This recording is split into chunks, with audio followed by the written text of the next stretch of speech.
So the project gets greenlit at 2 p.m. on a Tuesday. We were shooting this whole project at 6 p.m. that Friday. And the hardest part of the entire thing was getting this one prop.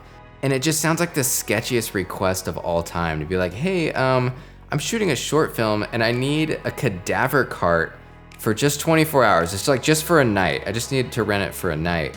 And they're like, sure you do. So I text my buddy Steven, I'm like, do you happen to have a stainless steel like food prep table? And they actually had one in one of their like prop storage places. So that's what we ended up using after I had called a bajillion places over the course of 2 days to find this thing. Anyway, fun story.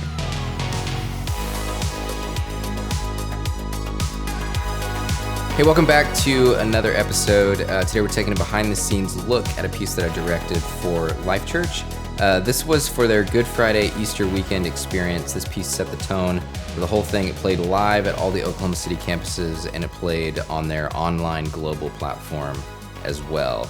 I want to take you guys on a little bit of a journey and show you what it was like to write, produce, direct, shoot this whole thing on an extremely short timeline. It was like 72 hours from start to finish. And just let you know kind of what I liked, what I didn't like, what I would have done different had I had a little bit more time. Okay, so let's get into some of the technical stuff. Shot this whole project on an Alexa Mini with a Ronin. Decided to keep the Alexa Mini on the Ronin the entire time. A little bit of a complication. We didn't have a proper sound guy. A lot of my sound guy friends were busy. So just had one of my buddies do it, but because of that, we didn't have time code, which meant that we had to have audio on camera to sync it to. Alexa Mini doesn't have onboard audio, kind of. You have to have like a full preamp and a mic and like a 5-pin Limo and a power source and like all those other things to make it work. So installed that on the back of it on the Ronin and then had the mic actually like balanced on the Ronin as well as part of the package. Does that have autofocus? Yeah, I just turned it on. Let's see what happens. Here's where it got like a little, I probably would never do this again because we had a couple shots that were locked off on sticks and we just had the universal plate that we stuck on top of the tripod head so that we could take it off the Ronin like handheld rig, flip it upside down and just stick it right onto the tripod, get our stick shots. In my head, it was like, it worked out perfect. What happened in reality was we would flip the Ronin over, we'd stick it on the tripod and like our shot would be like 5 inches too high or something. It's like, okay, so we need to lower the tripod a little bit. Well, when it's on the handheld rig, you can just move it up and down.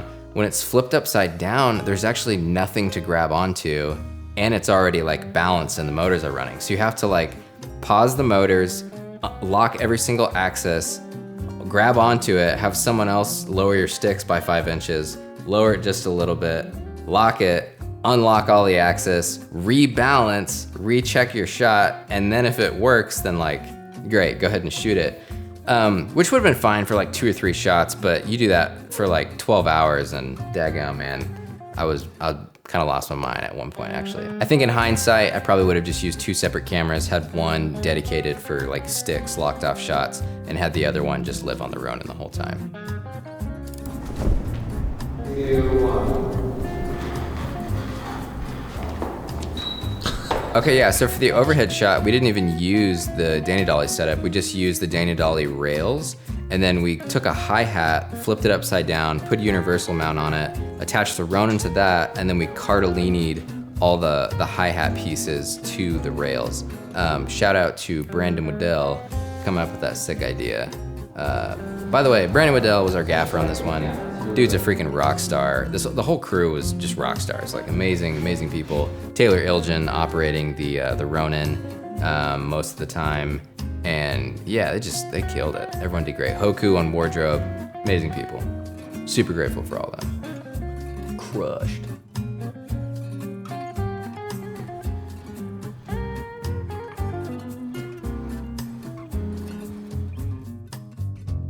Oh my gosh, it was freezing. We tried to wrap at like 2, not even close to wrapping at 2. So there we are at like 4 in the morning, 5 in the morning, shooting this outdoor stuff.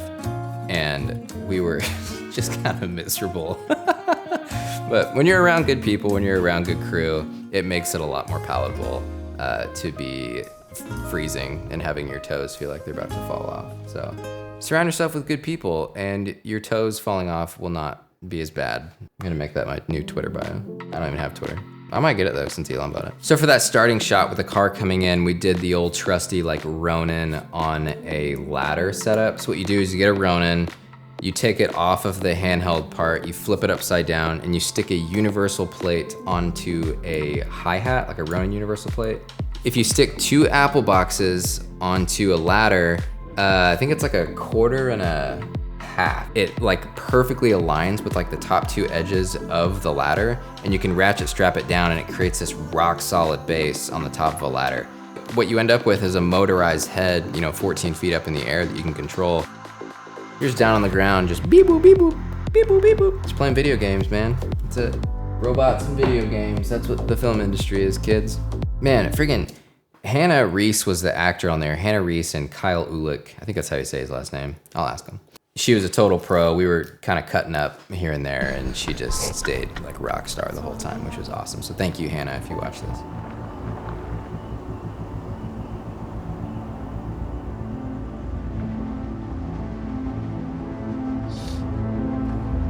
A little bit of a setup for this film. There's a verse in the Bible that talks about this rich guy named Joseph from Arimathea, who was the one who went to this guy named Pilate to get the body of Jesus. So we're talking about like the dead body of Jesus that he is going to go personally bury. And so what we wanted to do is kind of do like a modern 2022 interpretation of this story. And when you start to think about it, this is actually like a really gnarly, gritty story. You've got like the naked dead body of Jesus taken by this guy and being buried. So I was like, okay, so what would this look like in 2022? How could we show this in a way that's kind of like, Nightcrawler vibes and make it kind of cinematic and cool? So it's this very, very small moment of this guy named Joseph from Arimathea who's taken the dead body and he is symbolically laying it on this table for burial.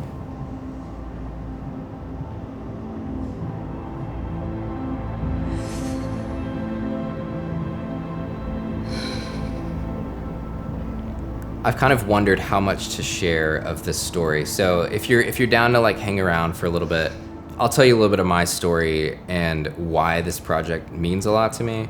So I grew up in the church world. I was in it for 30 plus years. I was actually the lead guitar player and the music director for Life.Church.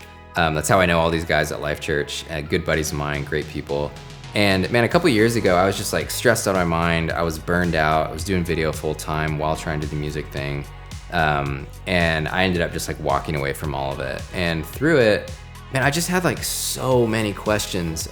There's a buddy of mine who's actually since passed away, had like read through the Bible multiple times and was just like, yeah, I don't believe any of it. And at the time I remember being like really offended by it and sort of being like, what do you mean you don't believe any of it? And he's like, well, have you ever read it all the way through? And even though I grew up in the church for like 30 years, I don't think I could confidently actually be like, yes, like I've read it cover to cover. And so I went on this multi-year journey these last couple of years to just like actually read what it was saying. It was like this character arc, if you will, where I started reading it and was like, none of this makes sense. There's so much like crazy stuff in here that I just like can't get on board with any of it. And I like nosedive, kind of like Dark Night of the Soul style. I was sort of finding that the story that I was taught growing up in the church is just like very different than the story that I actually find if I just read the Bible with no preconceived ideas. So it's like, what's this story about? What's it saying? Who are the main characters? What do they want? Why are they doing it? Like from a filmmaking perspective almost. Man, I just like couldn't make sense of so much of it. And one of my buddies, Derek, recommended, this is a total plug for this podcast called Blurry Creatures. What's the prologue? Like, what's the beginning of the story that we've just completely missed and aren't telling in church? So I got like absolutely enthralled with this entire backstory. A lot of the questions that I had on this journey were being answered in this podcast by like PhD people. And I was just like blown away to be like, there are actually answers for these things that I could not make any sense of. So I got really excited about it and have sort of a renewed joy for what I believe and actually like feel fully comfortable talking about it for the first time, I think, in my entire life. So yeah, this project checked a ton of boxes for me. Was really happy to be able to do something that was positive, that was good, that's helping other people. Was able to hire my friends, crew members, get them out on set, put food on the table for these guys too. It's just an honor to be able to get to work on this kind of stuff day in and day out. So that's kind of my heartbeat. If you've got projects that you feel are kind of in a similar vein or something that could do good for people, do good for the world, I'm totally there. Hit me up, would love to work together. But man, stay strong, stay safe, and we'll see you in the next video. Hope you got something out of this one.